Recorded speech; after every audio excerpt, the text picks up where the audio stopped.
This is it. Nearly ready for takeoff.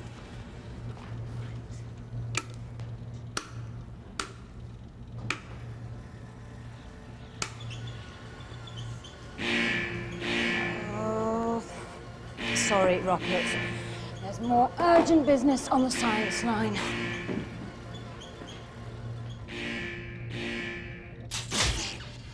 Okay, what's going on out there? We've got an investigation for you. 2 identical pizzas, 2 identical knives.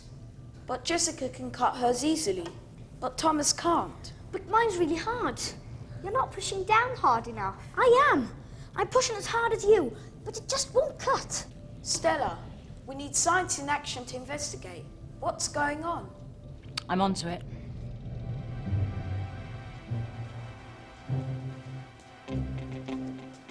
Those knives might look identical, but are they? And what if one was pushing harder than the other?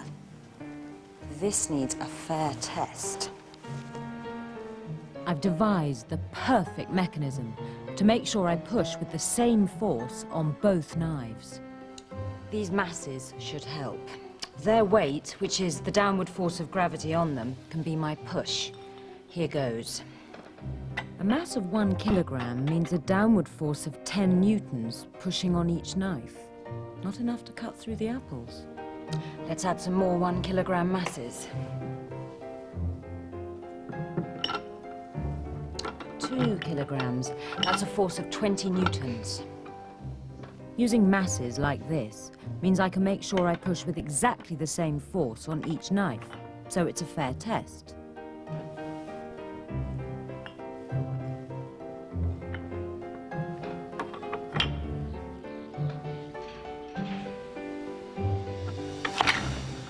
So, a force of 70 newtons is enough for this knife to cut the apple. But the other knife hasn't made much headway. It needs a greater force.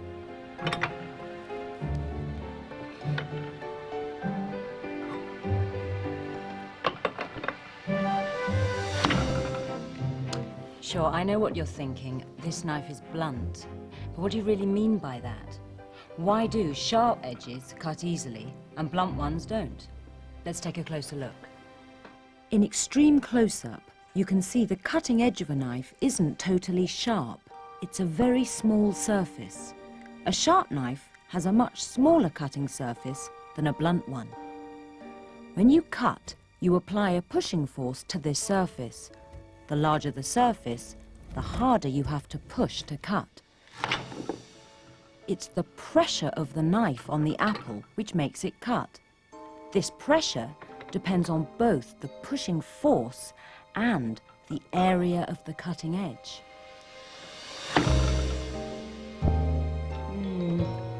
I think we need some more evidence. Well, I tidy up.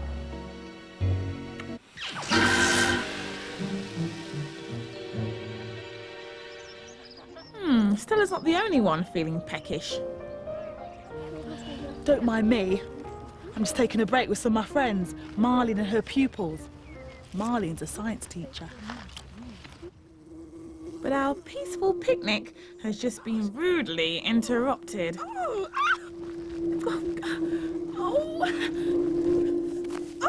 I've been stung.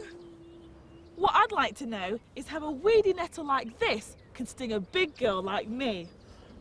Trish, are you all right? Oh, yes, Marlene. I know it's only a nettle, but it really hurts. How do nettles sting? Well, they may look as if they have smooth leaves, Trish, but just watch this. Wow! It was as if the balloon had been hit by a pin. Those nettles must be covered in something pretty sharp. They're covered in thousands of stinging hairs. You only have to brush against them with your skin, and they pierce you and inject you with poison. The poison's stored in a bulb at the base of each hair. The tip of the hair pierces the skin. It looks really sharp. Marlene can show me just how sharp it is. Look at the tip compared to a familiar sharp object, a pin. A sharp object? Wow, that's amazing. Even something as pointed as a pen has a flat surface. You actually have to push quite hard on this surface to create enough pressure to pierce a balloon. But a stinging nettle hair pierces a balloon much more easily because it has a smaller surface area at its tip. Yes, in fact, Trish, it's about 1/5 of the size of the pin. And it only has to brush your skin very gently to produce enough pressure to puncture the skin. But not enough pressure to get through these gloves. I think it's about safe to go back to the picnic. Hi, girls!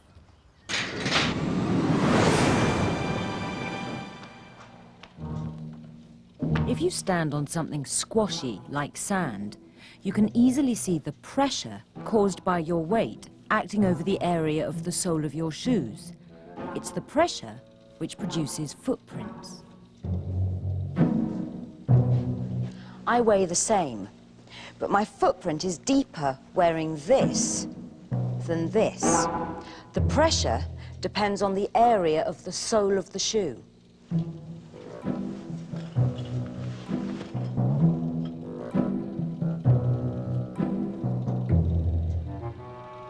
So, as my weight stays the same, if I double the area of the sole of my shoes, I should halve the pressure. As the area gets bigger, the pressure gets smaller.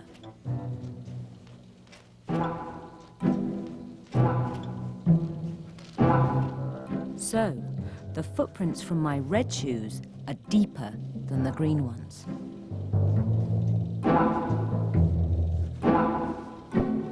They're not really me, are they? But spreading weight like this can be of vital importance in some situations.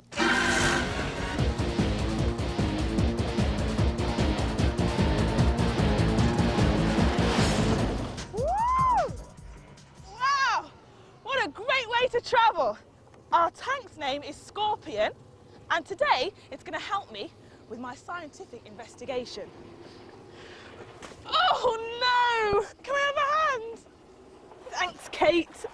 You're better off up here. This tank's specially designed to cope with soft ground. Unlike me, even with my wellies on, or should I say off, I still got stuck. But how does the tank do that? The tank has huge tracks, which means it has a very large area in contact with the ground. The weight of the tank is spread over a very large area. So that reduces the pressure on the ground. That's right. If the tank had normal car wheels, it wouldn't be able to move on any soft ground. It would just sink in. The Scorpion's famous for its very low ground pressure. It's said to be less than someone's foot. Less than someone's foot? This will need some investigating. In this, our Science in Action challenge, on one side, we've got Scorpion the tank, and on the other, we've got our surprise contestant, Andrea the ballet dancer. Thank you very much. Who do you think will have the most pressure on the ground? Both sides are warming up now for a head-to-head.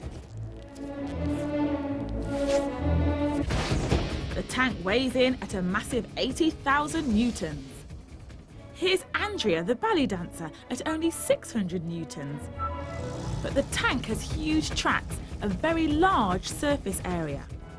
Andrea's secret weapon is that she can stand on one pointed toe, a toe with a very small area. The test we've devised is to run both contestants across some ordinary sheets of polystyrene. The depth of their imprints will show who produces more pressure on the ground. Okay, folks, it's the moment of truth. Scorpion, the 80,000 Newton tank with huge tracks from Bovington in Dorset, leaves an impression 8 millimetres deep. But Andrea, the petite but powerful 600 Newton ballet dancer from Tunbridge Wells, leaves a toe print 13 millimetres deep. That's much deeper than the tank. In fact, the pressure of Andrea on her toe is an incredible 17 times the pressure of the tank. Wow, all that pressure for one tiny tootsie. I hope you never stand on my feet. Still wouldn't let a tank run over my foot. No chance. Watch this. If I put the egg on my palm and try to squash it. You can't. Let me have a go. I can't do it either. Maybe it's boiled. Eh? No, not that way round. I think I'll use vices to push on my eggs. One mounted long ways on the left and sideways on the right. The vice pushes on the egg and the egg pushes back equally hard. The forces balance. But as I turn the vices, they push the eggs harder and harder. Soon, the right-hand vice pushes so hard that the egg can't match it and it smashes. But look at the egg mounted long ways. It can push back much more.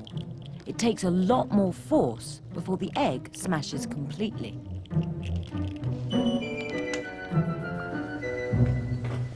It's funny to think of something like an egg being able to push as much as a human hand. It's not only eggs that push back. See these books on the table? Don't look like they're doing much. But the weight of the books is pushing down on the table. And that's not all. The table's also pushing back on the books. Imagine what would happen if it didn't.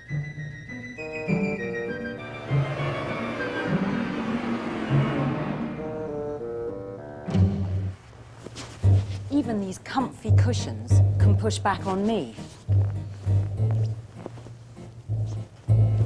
Watch what happens as I sit down.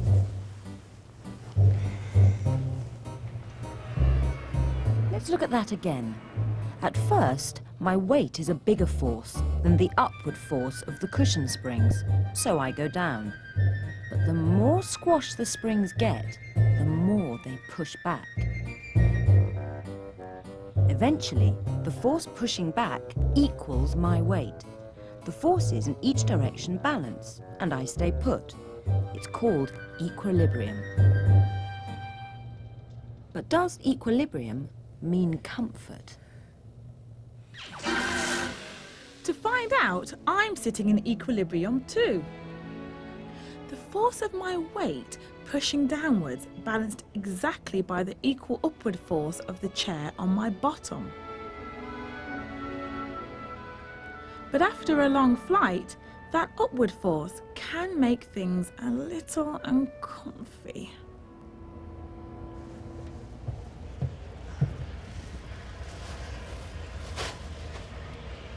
I've been jetted into East Midlands to investigate what makes a seat comfortable with Mark Porter, an ergonomist. Ergonomics is the science of making things comfy for people. Oh, that's fine. What I suggest we do to make up time, there's plenty of seats here in the foyer. Why don't you zoom off and have a look around? Okay, will you look after my trolley? Okay.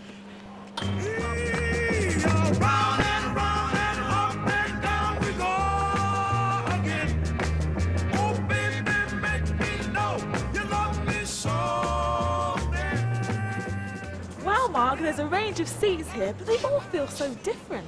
Yes, let's try an experiment. What I'd like you to do is jump on this high stool. Okay. Careful, your legs are dangling. If you lean forward, we'll look at your weight. My mass is 76 kilograms, so my weight pushing down on the scales is 760 newtons. I'm at rest, so there's an equal force of 760 newtons pushing up on my bottom. Now, if you jump off, we'll go to this lower stool and repeat the same thing.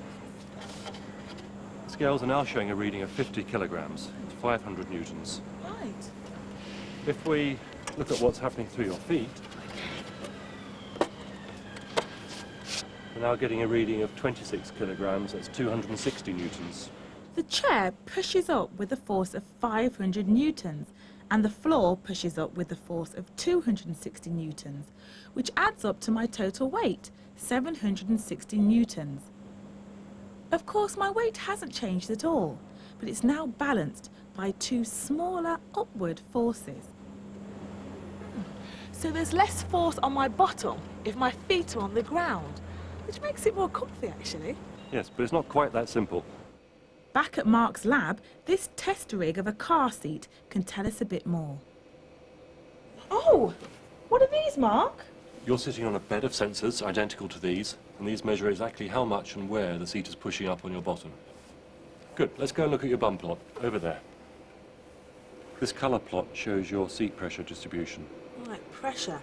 Now that's the force of the chair pushing up and the area that it's spread over. That's right. And you can see we're going from high pressure here in the yellow through to the medium pressure in green and the low pressure in blue.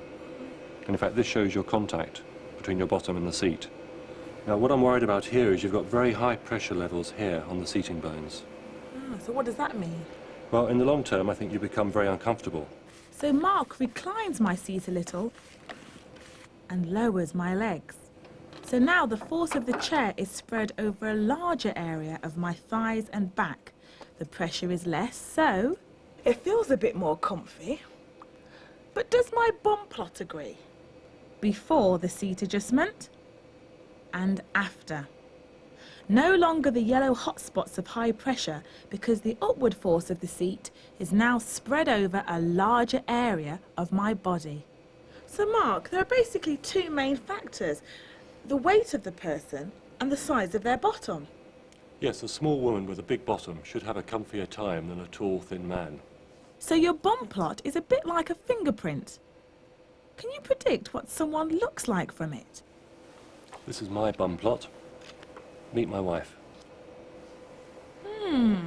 Much less pressure than Mark. She's obviously a lot lighter than him. But I couldn't possibly comment on the size of her bottom. Hi, Trish. Oh, hello. Not a bad guess. We're quite different sizes and I'm about half his weight. But we do have something in common. Oh, what's that? We're both ergonomists. Ergonomists, both interested in comfort. Not surprisingly, Mark and Sam demand the utmost from their car seat, electronically programmed to slip into the perfect position.